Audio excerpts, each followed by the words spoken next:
Trauma. Everyone has it. No one talks about it. It seems easier to stay silent, ignore it, or stuff it than it does to honor it, learn from it, and finally heal. Trauma is debilitating, yet so often we suffer in silence. Trauma is not meant to be battled alone, and we are no longer going to suffer in silence. Together, we are creating a safe place to speak, to share our stories and grow our strength as we heal. Together, we are giving a voice to those who have been silenced, bringing darkness into light and letting God use our stories. Today, we find ourselves again. We relight our spark and let it light up the world. Stop SIS is a nonprofit organization dedicated to educating on issues of trauma and trafficking, as well as the amazing power of the healing journey. Welcome to Stop SIS. Hey, you guys. Big welcome back to Stop Suffering Silence. My name is Denise Walsh, and I'm here with co-host Rachel Timothy. And today is our 25th episode. Whoop, whoop. Yes, the crowd is wild. Confetti is coming. Yay! We started this back in July with the vision of, for a few reasons. Number one, to spread awareness on trafficking and what trauma does to the brain and to the body and to relationships and all that kind of stuff, as well as offer hope and encouragement for those on the healing journey. But I also wanted to give Rachel a space to teach and to share, because in working with her behind the scenes in 90 Day U-Turn, I was like, she's got a lot to say to the world and we need to give her a platform for that. And so thank you so much for those of you who have been listening to us from the beginning, or new people, of course, welcome to, but then also sharing and helping to grow our audience, because it is growing and the word is getting out and it is helping people everywhere. So thank you very, very much. Rachel, anything you want to add? I can't believe it's been 25 weeks of doing this. Like, that's insane. And we still have so much to talk about. So, yeah, there's really a never-ending list of ideas to talk about how, truth. Whether it's about the trauma or whether it's about the healing, or how it impacts all aspects of the world. It's truly, we're just getting started, you guys. That's right. So in honor of our 25th episode, we have two special things we would like to invite you in on. The first one is our Stop SIS workshop. We are offering a free Stop SIS workshop where we are going to discuss and do some training on how trauma impacts all aspects of our body. In fact, this is a part of Rachel's next book that you're going to be able to hear some of the insider scoop on. So we're going to do a bit of teaching and training, as well as leave some time for Q&A. And we'll also share a bit about 90 Day U-Turn and how that works. If you or somebody you know would benefit from it, we'll address that during the call as well. So this is a free Zoom. The registration link is below. You will register and then it will send you the Zoom link so you can hop on with us live. Now, this Zoom is great for both parties, survivors and supporters. So if you are a survivor, then this is going to be great information for you as a next step in your healing journey. We're not going to make anybody talk, so feel free to just hop on and listen. And then supporters, if you are somebody who is supporting a survivor, this is a great resource for you, because you're going to get to know the inside, like the thoughts, the feelings, the behaviors of why survivors do what they do and how to help them claim back their power. Yeah, and it will also be good for anybody who's looking at maybe having a small event or a church event or a youth group event, to just see what it is that you and I like to talk about and train on and teach about. Because, I mean, having events like that and raising awareness in our communities is, a big part about stopping trauma from continuing. Absolutely. So feel free to register. We would love to see you. And then the second opportunity that you have today is to win a Stop SIS bundle. Now, the Stop SIS bundle includes an Open Blind Eyes book. It also includes, yes, she's got it in the background if you're watching on YouTube. It also includes my book, which is called Design Your Dream Life, which in all honesty, like 90 Day U-Turn is based on this book. There's a lot of overlapping exercises and things. And so this is a great resource for those who are ready to start dreaming again, but don't quite know how. And then I'm also including a Dream Life Daily Journal, because again, once you know what you want, then we got to do something every day. And so the daily journal helps you to be before you do. So when you do, you get the best results possible, and it helps to keep you focused. And then finally, I'm also adding in these clarity cups because they're so stinking cute. Who doesn't want a new cute mug? And it says Cup of Clarity on it. And again, we believe that confusion is from Satan. And so we want to cut through any confusion and create clarity whenever we can. And so in order to register or like win one, I guess, what we are asking you to do is to go to Instagram or Facebook, and the Facebook and Instagram pages will be linked below. And we're going to have a post on today that will talk about the 25th episode giveaway and what Stop SIS's mission is all about, and links to the podcast and things. And we'd ask you to like that post, comment on that post, and share that post in order to be entered. So we're going to go through all the different comments and to be sure that you've shared it. And then we're going to pick one winner from Instagram and one winner from Facebook. Shoot. So if you're on both, you could do it in both spots and, up your chances of winning. You could. Why not? Right? Ooh, wow. Okay. I was blurry a minute, but I'm back. Awesome. Well, let's get started on today's topic. And this topic was born out of a conversation that I had in the Dream Life certification program. And twice a month within the Dream Life certification program, we take a modality and we talk about it and we practice it. And the modality that we talked about this specific week is called CBT, Cognitive Behavioral Therapy. And I know when I first brought that up to you, you were like, blah. Yeah. Mode of therapy. Yeah, no, not my cup of tea was my thought. And that was something that you had experienced in counseling years prior. And so when I got on this certification call, we were going through how it all works. One of the ladies there who takes in foster children who, of course, have trauma and have specific emotional needs, she takes them to counseling quite frequently. And when I mentioned CBT, she said the same exact thing. Blah. Which I thought was so funny because it's a foundational therapy modality. Like people use it all of the time. So I want to describe a bit of what it is and why I think people don't love it. And then we're going to get into what might be more helpful, but go ahead. Well, I was just going to say, I think the reason why it was so disheartening for me in the beginning was I would be handed worksheets, and the worksheets would say, this is what you don't want, and this is what you do want, so do this. I mean, obviously it didn't say it like that, but that's how it felt. Like if you want to lose the pain that you're feeling from your trauma, then you need to have mindfulness, and you need to have like all these different things that felt impossible with where I was. So it was like almost saying, okay, that's normal. That's not possible for me. So I guess I'm on the other end of it. It just felt impossible. Yeah. Yeah. Well, and it sounds like there was no real bridge to like how to add those things into your. There was no like steps or anything like that felt feasible. Yeah. And so what cognitive behavioral therapy is, it's CBT. It's like it's a triangle, and one side of the triangle is thoughts, one other side is feelings, and the other side is behaviors. And so when somebody comes in, they're like, I don't want to feel this way anymore, right? I'm sad, I'm depressed, I'm anxious, I'm not sleeping. I want to change my feelings.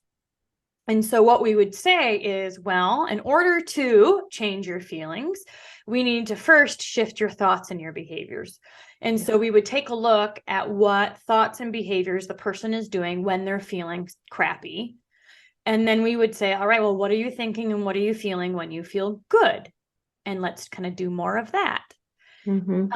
But what we recognized in this call that we just had last week was that that is a really great modality when somebody is in crisis. So, for example, taking your thoughts captive, recognizing the thought traps, catastrophizing, labeling, black and white thinking, all of those are like considered thought traps that somebody would capture, evaluate, and choose a new thought, which is great in the moment of a crisis, and meaning in the moment of chaos. However, does not get to the root. I believe that. I do. And so we were like, okay, so this is helpful information when somebody's in monkey mind or they're not sleeping because their mind is freaking out. We all have that. And if we're living in drama or crisis mode, then that's happening a lot. And so it can be helpful to have those tangible skills in order to, but is it somewhat of an avoidance behavior then, in a way, like a rerouting you? No, I think they're both necessary. Okay. But and I agree, because you need to avoid the crisis at that moment. Yeah. But you can't stay there because that wound still needs fixed. Right. And if you're not addressing the wound, you can retrain. You can you can focus on affirmations. You can do all that stuff that you want, but you're going to feel like junk still. Mm-hmm. Exactly. So, but I don't think you can address the wound when you're in crisis mode. What do you think? Correct. So that avoidance, it's not avoidance, but that's just kind of how my brain is thinking of it. You are, in a way, averting yourself away from that. Whether, for me, it was, turn on worship music or clean the house or go for a walk or whatever. Because in that moment, I felt like major anxiety or crisis mode or whatever. But when I need to heal that root, I need to sit in it. I need to feel it. I can't go up and go for a walk to try to take the pain away, because then I'm still leaving the wound where it was. Am I thinking on that right? Yeah. Yeah. I think it's interesting because it's intentional. So it's both and. Yeah, both and. Because I think when you're in freak out mode and your mind is freaking out, is that the best time to handle it? Should we calm ourselves down and then intentionally kind of handle it? Yeah, I think that's wise. And I think that's important for supporters to know too. Right.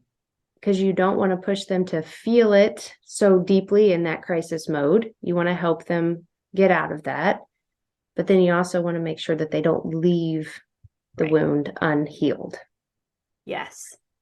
Yes. So then we were discussing like, okay, what is the thing that gets to the root? And so what we're going to share with you today is some inner child work that Rachel has done, that we've taught within our programs, that I feel like is a cool way, a unique way to get to the root and really start healing that wound.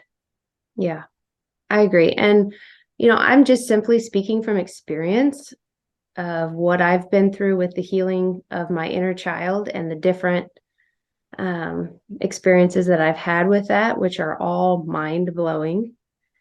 But I'm not a professional in understanding like what each person needs with inner child work or anything like that. So don't take this as you should go do this. But it is something to start talking to your counselor about, start talking to people around you about, and maybe checking in with yourself about. Because even not just with me, but our survivors as a whole experienced a drastic shift in their healing when we brought up the inner child. Now, I do have to say, I do not remember an inner child class in my psychology program. It may have been brought up when we were talking about different pieces of ourselves and that kind of thing, but I don't know how deep this is taught. And so I think most even counselors would need to go outside of their traditional education to learn some of these exercises. Do you have any books that you've read that would teach more about this? No. However, there are a lot of articles online that you can read about it, and a lot of different exercises. But I'm sure there's books. I just don't know what they are. Yeah. I don't know of any either, so that's why. If you know of any, who's share listening, with us. please share. Yeah, so we went through, so I guess, Rachel, let's start with some of the exercises or the experiences you had in healing your inner child, and we can go from there. Okay, so the very first experience that I had was when I was at the eating disorder facility. This was the first time it was introduced to me. And listening to what we were going to do, it felt stupid. Like, I'm not even going to lie. They gave us a crown. Question. Have you ever been in counseling and thought, oh, this is going to be great? I may have had that constant, this is going to be stupid attitude the entire time. I don't know. Boy, if you would have known me back then, girl. Okay. Keep going. Okay, sorry. How rude. No. So they give us a crown and they give us a piece of paper and they tell us that we're going to connect with our inner child. Okay. And we're going to ask our inner child questions. And the way that we're going to do it is we're going to write, actually with a pen in our dominant hand, a question. And then with a crown in our non-dominant hand. Now, guys, crayon. Oh, golly. I'm picturing like a crown on your head. So I want to make sure that the audience knows she means crayon. Go ahead. Crayon. We've had this conversation before. Sorry. So you write with your non-dominant hand the answers to the questions. And so they kind of helped prompt me with what to ask. And it was, explaining who I am. My name is Rachel, and how old are you? And then my inner child, I would kind of pause and reflect and dig deep and feel a spot in my heart of where my inner child was at. And, I wrote down, I am 9. And then my adult self, my dominant hand, responds, well, how does it feel to be 9? And then my heart just began to pour. Like, who would have thunk just a simple question like that of how does it feel to be 9 would bring up so many emotions. But it did. And I was able to, write out how I felt, what was going on in my world. And when it was all said and done, I went back and forth asking questions and responding, and then promising at the end, like, I recognize you now. I see you. And I'm never going to leave you alone again. I'm here for you, like that, those sort of things to my inner child. When I got done and I looked at my piece of paper and you could see, the adult handwriting and then the childlike handwriting, it was mind blowing to me. And I, in that moment, fell in love with my inner child. I remembered who she really was, not this image of hatred I had toward her. Why didn't you say something? Why didn't you do more? I was able to connect with how she really felt at 9. Because oftentimes when we look at ourselves when we are being abused from adult eyes, we think, well, what were you doing? Like, why did you go to his house? Why didn't you say anything? But when you remember what you were like at 9, then it changes your perspective and you have more compassion. So that was my first experience with doing the inner child work. And it really blew my mind. It did. A little bit later on, when I was at the eating disorder facility, we then had another inner child experience where I kind of sat with my inner child, and I remembered a particular time where she needed rescuing, and she had prayed for somebody to come and rescue her, and nobody came. And then I was able to be there as an adult and say, I am here now to rescue you. And almost in my mind, envision taking her out of that place, removing her from the pain and taking care of her. So it was an unbelievable experience. How would you say that those experiences impacted the wound? Oh, I think it made more sense of the wound, if that makes sense. Like, I had been in a fog, I had been hurting so much, and it almost like opened my eyes to the depth of the wound and where it came from. and what I needed to work on. It's kind of like giving that inner child a voice and naming the Yes. wound. And I know in the most recent podcast, you said, name it, don't shame it, right? And so speaking things out loud releases it from our body and kind of puts it in front of us so we can then deal with it. Yeah. And that's exactly what that was doing. And it was not easy. It was painful, but it was necessary to get further in my healing journey. And I know you've said that you've done this exercise multiple times throughout the years because there were multiple times in your life where you were shut down, not believed, that kind of thing. Can you share about those different moments and why it was helpful to do this with more than just one age? Yeah, so there would be times when my counselor would tell me to do it again. And whenever I was 13 then, and I had an attitude. And I was upset because at that age, I was not being believed. And I didn't trust my adult self. Like, what's the point of telling you anything? You're not going to talk anyway. So it was much more difficult. My inner child was the tears and the sorrow and the pain, and my 13-year-old self had almost hardened her heart in a way to protect herself. Right. And so it was interesting. Right. Because at that age in real life, when you were 13, you did try to come forward and you were shut down. And so you could see how that impacted your 13-year-old self. Yeah. So, my inner 13-year-old didn't even trust me. And it makes sense. So how does it, like you're acknowledging your inner child, you are naming where the hurt is coming from. How does it start to integrate her back into your life so the wound starts to heal? So, I wish I could say, oh, in that moment I changed. And that really wasn't the case. It was just bringing her to my awareness. But she needed attention. She needed to be able to be heard and given a voice. And so within the next few years, I did that off and on. I would give her a voice and try to help her. There was a point where I don't even know how to explain this without it sounding crazy. So here you go.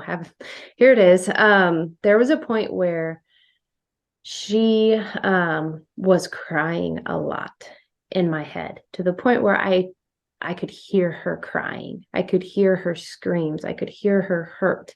And every time I would picture her, she was at that White House when I was a little girl. And so I could see her in my head and I could hear her cries. And this would just be, which is kind of also like a flashback, right? Yes, it was. It was. And so it was almost haunting me. And I don't want to say that because that makes my inner child sound like a ghost, but it was just overwhelming my life. And I was living in that flashback, in that memory. And I couldn't get it to stop. There was nothing I could do that seemed to console her.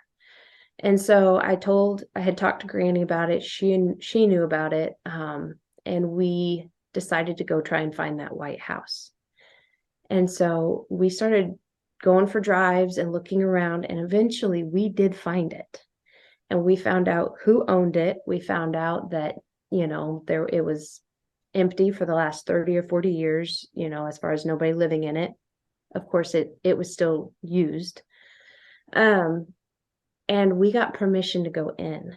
And our whole goal of going into this house was to rescue my 9-year-old little girl. And, I think there was a point of, is this really it? Is this really happening? And we walked in and it was to a T how I had described. You could even faintly see numbers on the doors that had, the numbers had been removed. Who gave you permission to go to the house? One of the family members who owned it. And we went in and it was still empty at that point. Nobody was living there. Nobody was living there, but there were beds and there was things. It wasn't dusty. Okay, so it was still potentially being used even at that time. The beds were put up along the side of the wall, so I don't know. Okay. But it wasn't like, where it was dust everywhere. It smelled like death. Mhm. It stunk. Um, and so we went from room to room, and Granny held my hand the whole time. And I could remember the bed frames from when I was a kid, like all of these different places. But where I knew my inner child was in the basement. But the way that I had pictured the basement, it was just this dark black hole in the floor, in the back. And so we go to the back of the house and we start like lifting up some of the furniture and stuff that's back there just to see, is there a hole in the ground? Like what, because that's kind of how I didn't know. I was 9. And Granny opened a door and there was this huge black hole. And it had been steps down to the basement, but the steps had all caved in. So it just looked like this big hole. And she went down first, and it was to a T how I described it. And she came back up, and I said, "Is this it?" And she said, "It is." And so together we went down there, and we prayed, and we rescued that little girl. And it was a huge victory for me to be able to go back there and do that for her. And the crying and the screaming stopped for me.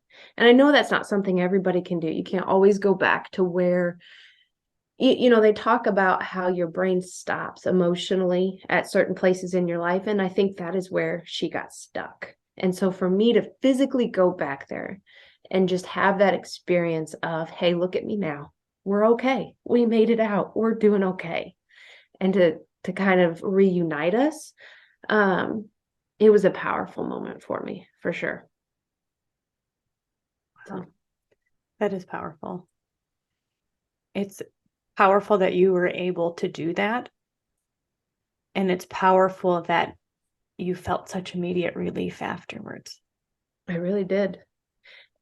And like you have these awful flashbacks and memories, and to be able to then have confirmation of, yep, this is exactly it. That helped too. Because there's times I've heard I'm crazy. I don't know how many times.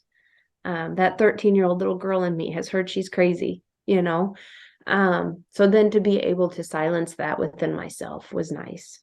Right. Because again, these are flashbacks that you didn't remember for years. And now all of a sudden come flooding back and you go, wait, what? Right. Is this true? What's happening? And so to be able to go back and confirm that for yourself gave you inner strength to say, I know. Mm-hmm. It did. It was a turning point. Not to say that again, everything just switched and I was great from that moment on. But that tortured little girl was saved. It's we call it onion layers. It's Yeah. one layer at a time.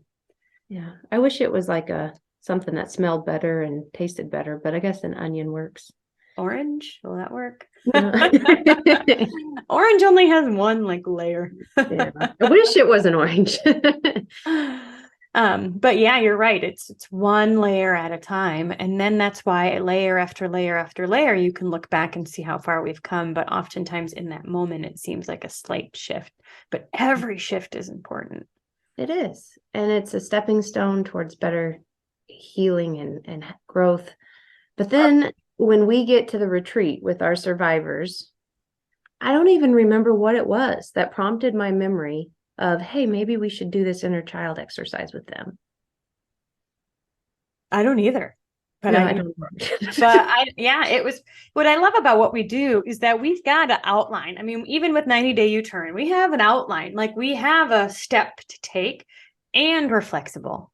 Mm-hmm. So if there's a Spirit need within, yes, Holy Spirit led, if there's a need that arises, we are not going to say, sorry, we're not talking about that today. We're talking about this topic, right? So even at the retreat, we were able to be flexible and say, well, let's do this. Let's add this in. And there's always a reason for it when we listen. I remember why now. Oh, okay, go. You had taken us on this hike and we were all sitting next to this waterfall. Okay, guys, it is literally like the most beautiful thing you can imagine. The weather is perfect. We're in this sitting kind of on our own. Denise has these things that we're filling out, these questions we're asking ourselves. And all of a sudden, I start to hear music in my head.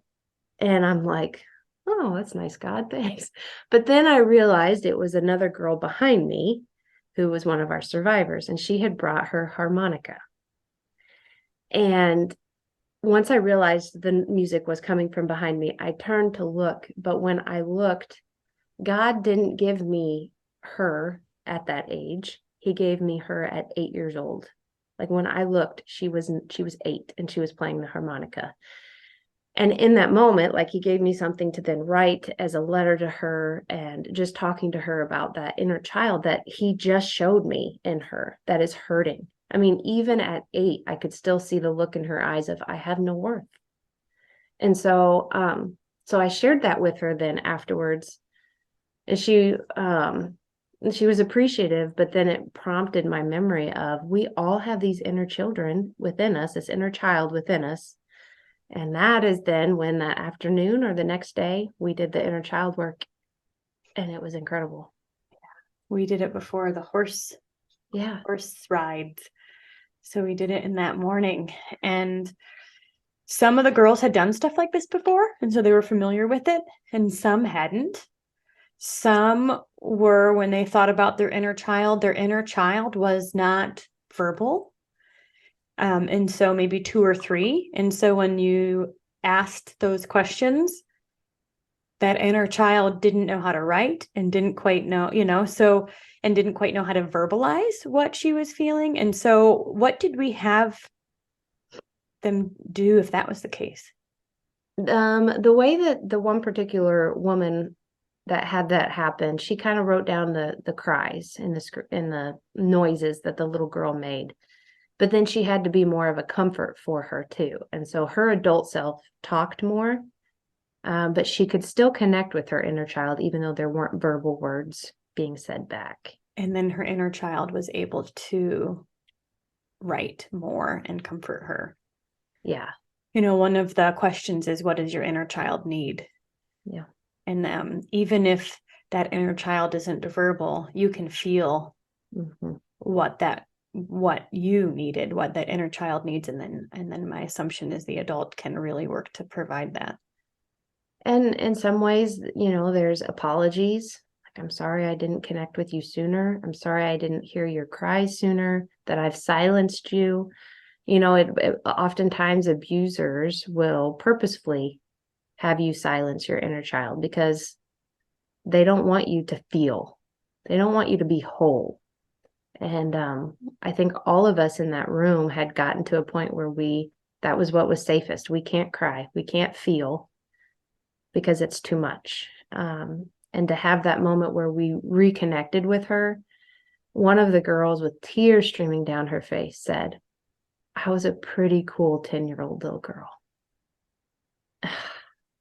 It was awesome. The one who had the inner child who was nonverbal and was like toddler age, she went upstairs and took like a 5-hour nap. Just exactly what she needed. We said, go. Yeah. Go, it's okay. Yes.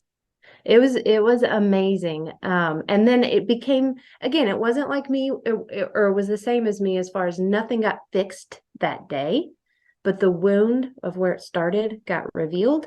And they were able to then go on and do continued inner child work with counselors. And we would get reports from them of, my inner child has told me this or shared this with me. And now I'm able to remember why I feel this way.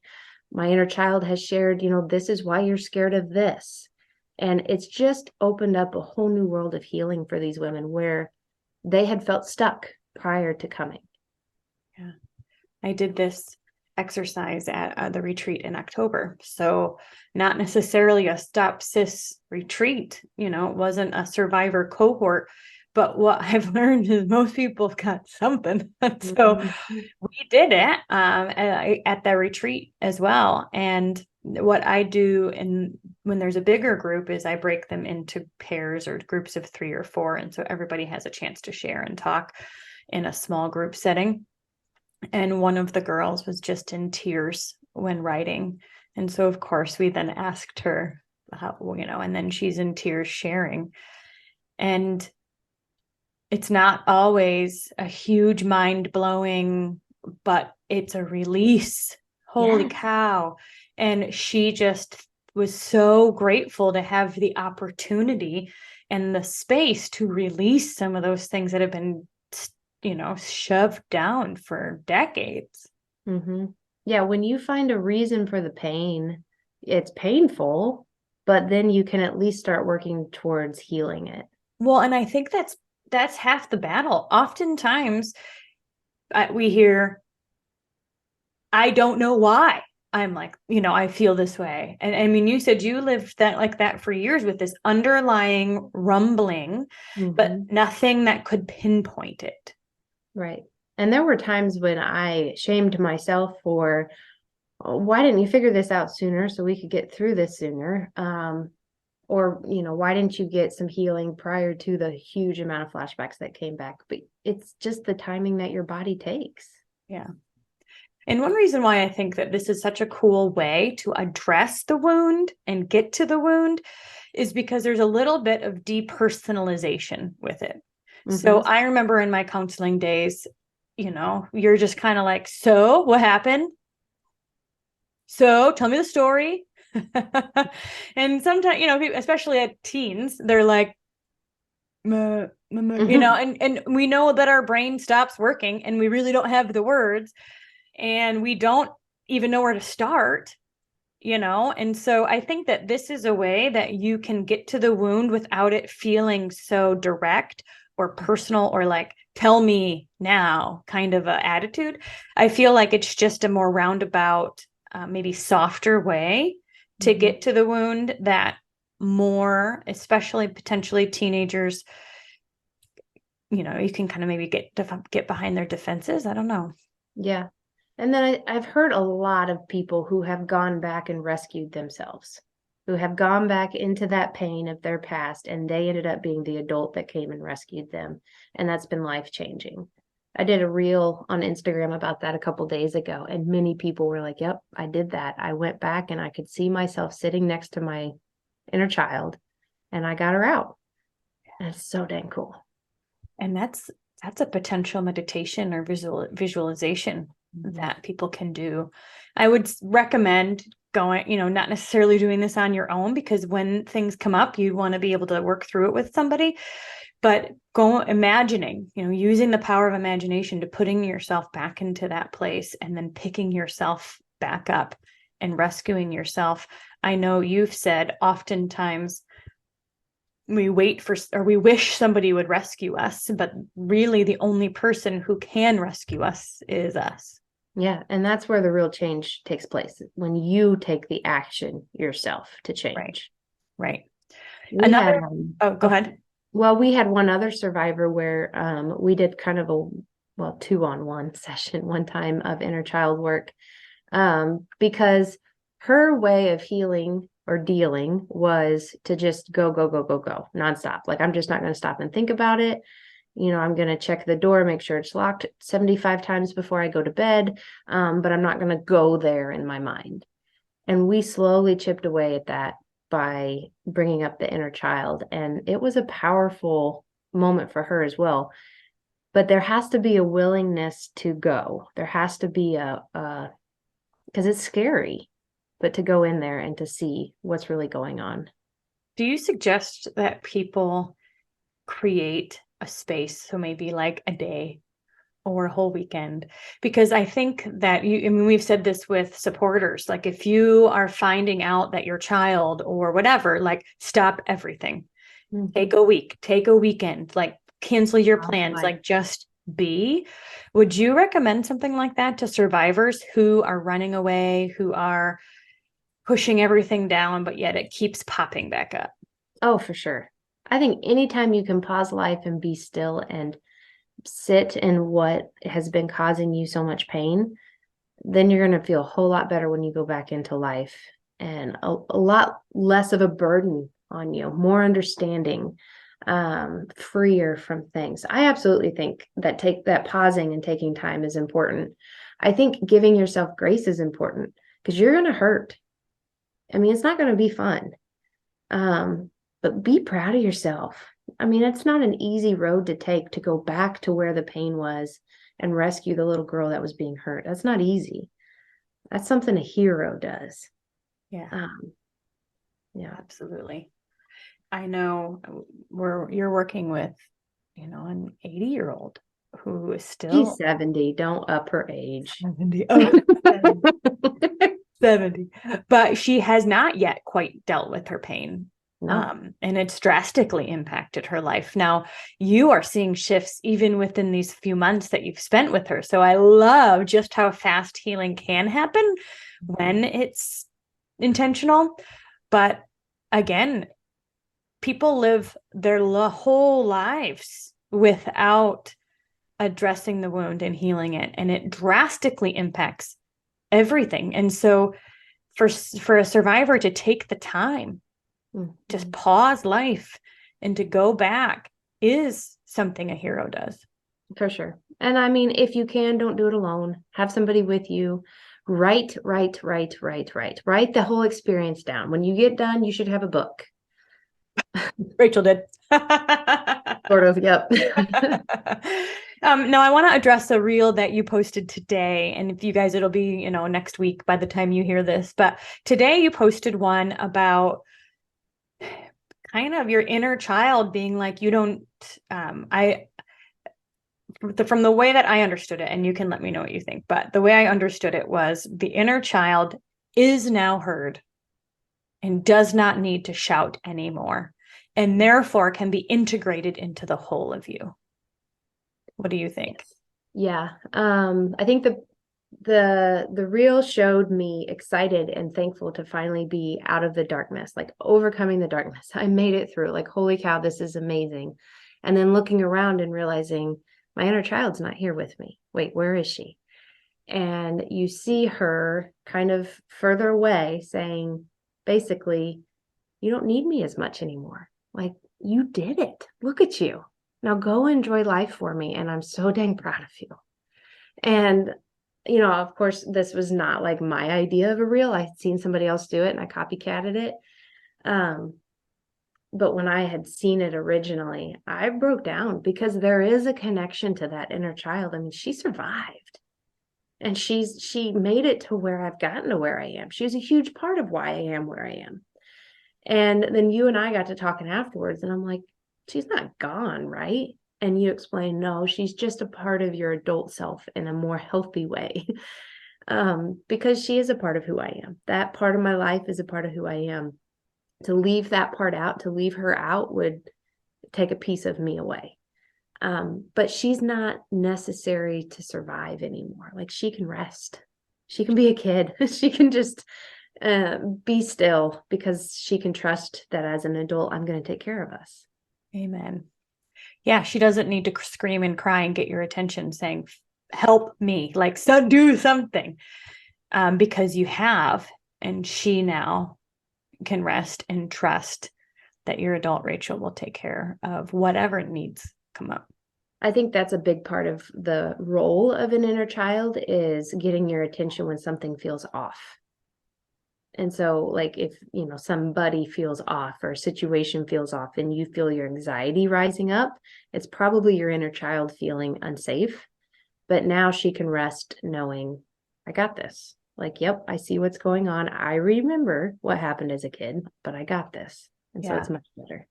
Well, and I don't remember if it was this podcast or if it was just within the trainings, but at some point we were talking about attachment theories, right? And how as adults, we are often living out of the attachment styles we had as kids, which is either secure or insecure. And then insecure has a bunch of different options like anxious avoidant and all these different kinds of things. And so in doing some of that work, which could be a whole podcast on its own, we were like, well, knowing this is interesting, but now what? Now what do I do with this information? And so and there's a book, actually, my friend just read it and referred me to it. I'm going to read it. That's on my list, but that just, goes more into detail. But what bubbled up for me when I was thinking about this and working through it was, in order to build a secure foundation, a secure attachment, to which then build your life, especially if you're insecure or have that angst, the healing, the fix, the security doesn't come from the outside. It comes from within. So learning to trust yourself is where that security comes from. So then you can live life on a more secure foundation. And it sounds like from what you're saying, the inner child, when the inner child starts to trust the adult in you, she can be released, and she doesn't. It's really powerful. Yeah. Yeah, it's super cool. So far I've not met somebody who's done the inner child work and not had a response. I don't know if that's a thing. Like if you go back and you don't hear anything, or what somebody like that in that situation should do. But so far, every person I've met, they've had an inner child that has easily been like, yes, finally, you're listening. Here we go. Yeah. Yeah. And so this could be an exercise. Again, we recommend doing it within a group setting or within a counselor, like to take it to your counselor, ask about it. This is something we do within our programs. But once you know it, you can kind of do it on your own and do it in your normal journaling session. Or if a trigger happens or you're upset over something, like this could be an exercise that helps you get to the root of why that is bothering you. Well, here's another interesting aspect of it all. Like one of our girls who did the inner child work with us at the retreat went back and was talking to her husband about it. And he was like, yeah, when we go to your family functions, you're 10. You're not an adult. Like you change. And she's like, really? But then she started to recognize it. And so the same is true for me. I can recognize like what I'm feeling right now is probably not what a 36-year-old would feel. This is probably my 9-year-old self coming through. And then I can talk down to, like, not talk down, but talk myself down from that 9-year-old self and get back to being a 36-year-old mind again. This isn't like a multiple personality thing. Let me just be clear with that. It's just your emotions go back to where you were. Right. And so when she's put back in that situation of it feeling like things are out of her control or not safe, she was 10 and her husband recognized it, but he didn't have a way to verbalize that really either. He just knew she was different. Yeah. And I think giving words to what we're experiencing is priceless, because I know you've talked about trauma brain. You talk about, I'm being 9 right now. There's things like that just give you words to say, I'm feeling insecure, or I'm a bit anxious, that kind of thing. And I think that really helps not just you, but also the supporters understand a bit more of what's happening. Exactly. Yeah. There's times when Granny recognizes it and she knows, okay, I'm not talking to a heart of a 36-year-old. I need to be a little bit more mindful of what I'm saying here. But you being able to understand or recognize when you get into that mode, you can then assure. And that's what I think you mean by talking yourself down. You're really bringing security to her, and you're saying, it's going to be okay. I got this. And there is times when Granny says to me, snap out of it. God love Granny. And we all need grannies in our life, don't we? We do. And seriously, it's like, oh, okay, yes, I'm not processing this right. And it is good. Snap out of it. Well, I was going to add, so we've done the inner child work, and again, we do some of this at the retreats, but another one that I learned that we won't really go into that I think is super cool is actually seeing your future self and doing a visualization where we see our future self and get words or encourage, the future self tells us things. And so we did that at the retreat in October as well. And again, it's just a space for you to connect with different pieces of you. I did a hypnosis one time with a lady, which just means you're in a relaxed state and she asks you questions. And then, it's kind of like the first thing you say is what's real. You're not guarded to block anything. But she said, tell me about bring the goal getter up in you, like the goal getter personality, and let's talk to her. And so there's just different pieces and aspects of ourselves that we can speak to at desired times and either calm down or encourage or listen to. And I think it's just also fascinating.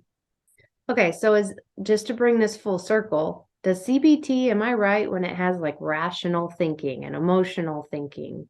That's DBT. So DBT is dialectical behavior therapy. Oh, And yeah. DBT, Ugh. I used to lead a DBT group. And so you talk about wise minds in the middle, Mm-hmm. emotional mind is on one side. And again, that would be like freak out mode, crisis mode, monkey mind, and then rational mind is on the other side. And the goal is to bridge them together. Gotcha. Okay. One of those acronyms. I got it wrong, I guess. Well, I'm going to do a training for the certification program on DBT as well, because again, the goal is to find balance. And I think that's with all of the different modalities. The goal is to find a healthy balance where we're not living on any extreme. And if we get to an extreme, we can bring ourselves back. Yep. So And however what you works want to for one describe it, right? person. Yeah. What works for one person might not work for another person. So Right. knowledge is power. Absolutely. Absolutely. All right. Well, is there anything else you want to add before we end today's podcast? I was worried I wasn't going to have enough to talk about, and I say we filled our time just fine. I think so. This was fun and emotional, but good. It was so good. It was so good. This is a perfect 25th episode. It is. And we want to hear from you guys. What do you think? What do you want to hear more about? What should we talk about? We do have some guests coming in the next couple of weeks. We're excited to just highlight more survivor stories. And so, yeah, let us know if you are interested in being a podcast guest or being a part of 90 Day U-Turn. There's a waiting list below, and we are going to start connecting with people over the next month or so to get the next group going. And we'd love to have you be a part of it. So be sure to register right now while you're thinking about it for the Stop SIS workshop. It's coming up here in just a few weeks. It's on a Thursday evening. And we'd love to connect with you personally and answer questions and, just invite you into the community. And then also be sure to share on Facebook or Instagram the post about the 25th episode, and just spreading awareness about trauma and the healing journey. And of course, we're picking 2 Stop SIS bundles. Is that what we called it? What's that? It's a Tuesday evening. Oh, good. Okay, good. Yeah, just saying. It's a Tuesday evening. Yes, we were talking about what day? Yes, Tuesday evening in just a few weeks. Hopefully it works for you guys. It's at 8 p.m. Eastern. And we just love to have you there. So again, thank you so much for listening. Thank you for sharing. Thank you for supporting. The donation center is up on our website, stopsuffering.org. If you feel led to donate to the ministry and learn more about the Granny program, everything is now available on our website. And yeah. Oh, I'll end with an I declare today because I forgot last time. Yes, go for it. Okay, here we go. I declare that there is an anointing of ease on my life. God is going before me, making crooked places straight. His yoke is easy and his burden is light. I do not continually struggle. What used to be difficult is not difficult anymore. God's favor and blessing are on my life, and it's lightening the load. It's taking the pressure off. This is my declaration, and this is my declaration for you. Have an awesome, awesome day. Bye, friends. Thank you so much for listening to this powerful episode of Stop Suffering in Silence. If you are interested in booking Rachel to speak at your school, your church, or on your podcast, then please email openblindeyes@protonmail.com. If you are interested in sponsoring a survivor on their healing journey and would like to donate to Stop SIS, then please check out the link in the description box or show notes below, or you can email stopsis@protonmail.com. And finally, if you are currently suffering in silence, or you know somebody who is, whether they're dealing with a current trauma or one from the past, then we will always recommend that you reach out to your local resources and find a counselor that you can trust, because nobody is meant to suffer alone. Have an amazing week, and thank you for being here.